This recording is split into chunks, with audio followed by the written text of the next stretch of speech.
Bonjour à tous, bienvenue dans cette nouvelle vidéo. Je suis Stéphane. Aujourd'hui, j'aimerais vous parler du concept de la mission de vie. Dans la vidéo précédente, je vous parlais de l'abondance et de l'importance de changer la perception que vous aviez de vous-même. De passer d'une vision où vous pouviez être un individu, une personne, un être fini, à finalement un être illimité de par votre propre nature, du fait que nous soyons tous, au-delà d'être un simple corps physique, au-delà de la matière, que nous soyons tous de l'énergie. Et de ce fait, nous sommes évidemment infinis et illimités. Nous allons reprendre de la base. Maintenant, vous avez l'habitude, nous allons parler des différents niveaux d'observation que nous pourrions avoir de l'univers et finalement de nous-mêmes. Évidemment, c'est des niveaux de perception différents, encore une fois, de notre être ou de l'univers, liés finalement à un certain niveau vibratoire. Et ce niveau vibratoire, il dépend finalement de nos filtres, il dépend de nos programmes, il dépend de nos blessures, de nos émotions, etc., etc. Plus on libère, plus notre niveau vibratoire augmente, plus nous avons une vision large des choses, et plus nous prenons conscience de la dimension de notre être, et plus nous vivons pleinement incarnés ici et maintenant. Alors, si nous partons, encore une fois, du niveau d'observation basique, évidemment quand je dis basique, c'est sans jugement puisque à chaque niveau d'observation, il y a une vérité. Vous évoluez à un certain niveau d'observation, vous voyez les choses d'une certaine façon, vous les percevez d'une certaine façon, et dans votre réalité, vous avez raison. Toute autre personne qui se place à ce niveau-là verrait et percevrait exactement la même chose puisque il pourrait comprendre d'où vous venez quelque part, votre bagage, etc. et votre façon de voir la vie en général. Donc au niveau basique, si vous considérez comme un simple corps physique, comme simplement de la matière, eh bien quelque part, vous allez pouvoir évoluer, devoir faire appel à l'extérieur. Vous allez devoir combler vos besoins, que ce soit des besoins physiques, émotionnels ou mentaux, en faisant appel à l'extérieur. Donc, tous les manques que vous avez à l'intérieur de vous vont devoir être nourris par l'extérieur. Encore une fois, à ce niveau-là, nous sommes dans une vision de dualité. À ce niveau-là, évidemment, vous pouvez vivre dans une vie de frustration, puisque si vous n'avez pas ce que vous souhaitez avoir dans la vie, que ce soit des biens physiques, que ce soit d'autres choses immatérielles, eh bien, vous n'allez pas vous sentir heureux. Évidemment, tout ce qui est à l'extérieur de vous, ça peut être jugé comme contre vous, puisque l'autre, ce n'est pas moi, l'autre, c'est un étranger, l'autre, potentiellement, je peux en avoir peur, peut-être que j'ai besoin de me protéger de l'extérieur constamment. Donc tout cela est forcément lié à un état de grande peur. Et évidemment, à ce niveau-là d'observation, nous allons être dans le devoir, car finalement, nous sommes dans un niveau d'observation où nous n'avons pas conscience que nous avons un costume, que nous avons, encore une fois, tout un tas de programmes qui vont faire qu'à un moment donné, nous avons évolué, nous nous sommes façonnés une personnalité et finalement, c'est ce qui nourrit notre ego. On peut être dans ce costume du bon père de famille, et encore une fois, je ne suis pas là en train de juger, je suis simplement en train de parler d'un certain niveau d'observation. On peut être le bon père de famille qui va être dans le devoir. Il faut absolument que je nourrisse ma famille et que je fasse tout un tas de choses au détriment d'autres choses parce que dans mon concept, le père de famille doit faire ceci ou doit faire cela. Ou alors je vais être une mère de famille. Peut-être que dans votre concept, selon votre tradition, selon votre culture, vous devez être une femme à la maison. Donc moi, je suis la femme au foyer. Et je dois me comporter d'une certaine façon vis-à-vis de la société, vis-à-vis de mon mari, vis-à-vis de mes enfants. Ou alors peut-être vous dites, moi je suis une femme indépendante, je suis une femme moderne et il faut que je travaille. Voilà, mes enfants, c'est d'autres personnes qui vont s'en occuper, mon mari s'occupe de lui-même, etc., etc. Vous voyez que à ce niveau-là, ce sont simplement des concepts liés à une programmation. Donc on peut se cacher finalement derrière ça si on n'a pas conscience que tout cela, tous ces programmes, ce n'est pas ce que nous sommes en réalité.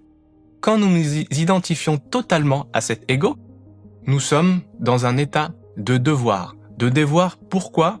Parce que l'extérieur nous impose quelque chose de façon inconsciente et nous allons devoir y répondre en faisant tout un tas de choses et nous allons être finalement dans cet état de devoir, voire de façon un peu plus extrême, même dans le sacrifice. Vous pouvez être dans cette situation de la mère de famille qui dit « J'ai fait les enfants pour toi, mon chéri, mon mari, parce que c'est toi qui les voulais, et maintenant j'ai éduqué les enfants, j'ai laissé ma vie de côté. » On est dans une situation de sacrifice. Si on prend conscience que nous avons une responsabilité finalement dans ce que nous observons au quotidien, puisque c'est nous qui l'avons créé, eh bien, nous allons plutôt nous focaliser un peu plus sur nous-mêmes et développer quelque part une passion, simplement parce que nous allons nous connecter au plus profond de nous-mêmes et nous allons laisser le cœur parler. Donc peut-être que nous allons développer des passions pour un domaine artistique, la peinture, le chant, la danse, la musique.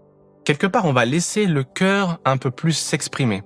Et en laissant le cœur un peu plus s'exprimer, on va pouvoir changer véritablement au niveau vibratoire, puisque c'est le cœur qui s'exprime.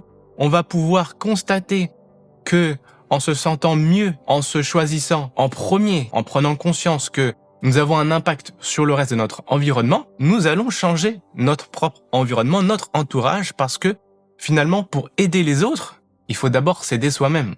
Donc, en étant dans la joie, en choisissant la joie, en développant par exemple une passion, eh bien, nous allons pouvoir aider les autres. Dans cet autre état de conscience, à un autre niveau d'observation, nous prenons conscience de l'interconnexion entre tout ce qui existe, entre nous-mêmes, notre environnement, les personnes, la nature. Plus nous sommes dans cette conscience-là, plus nous prenons conscience que notre action va avoir un impact beaucoup plus grand que simplement au niveau de notre environnement proche. Et si on va plus loin, lorsqu'on comprend que tout émerge de nous en réalité et pas de l'extérieur vers l'intérieur, nous pouvons ressentir de l'amour à l'intérieur de nous, de l'amour qui émerge, de l'amour même avec un grand A.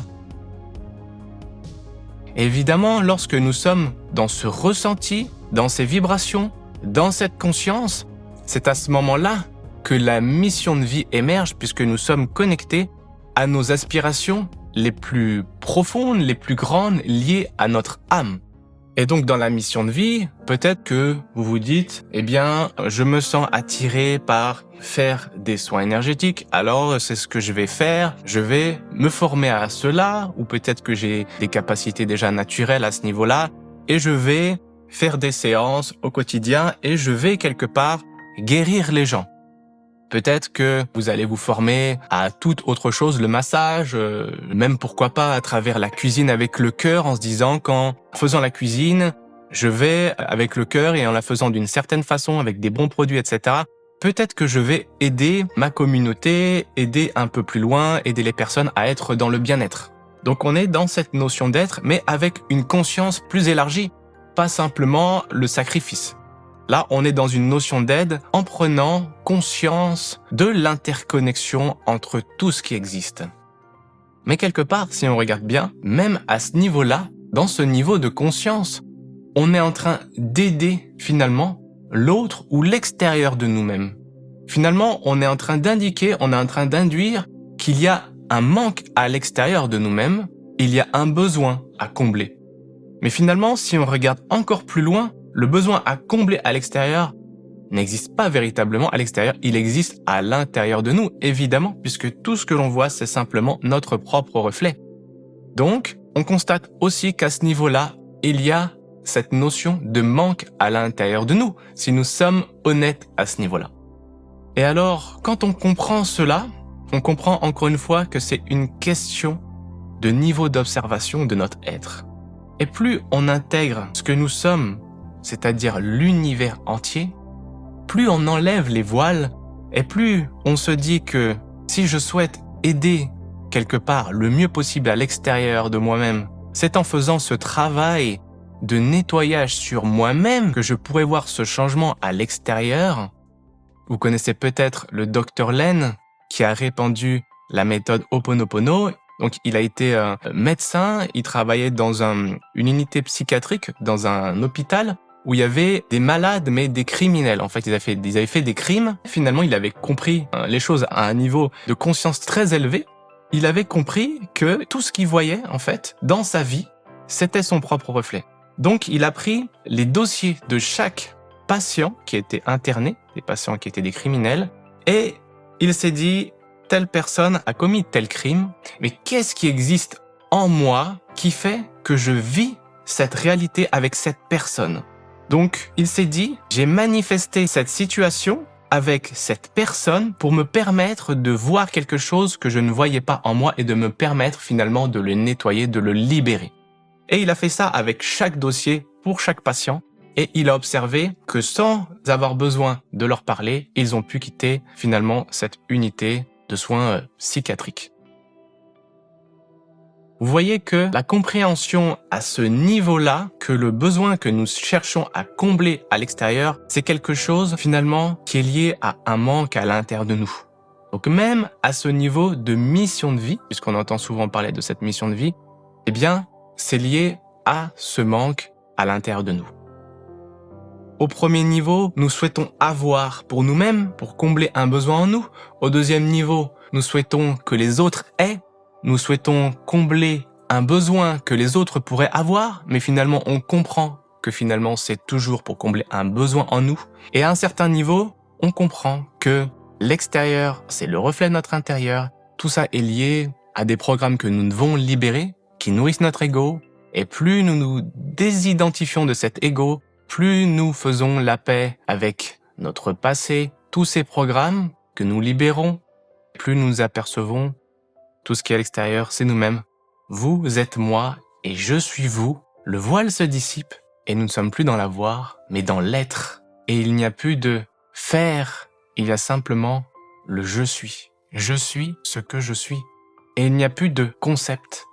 Nous sommes dans le non défini, la désidentification de l'ego.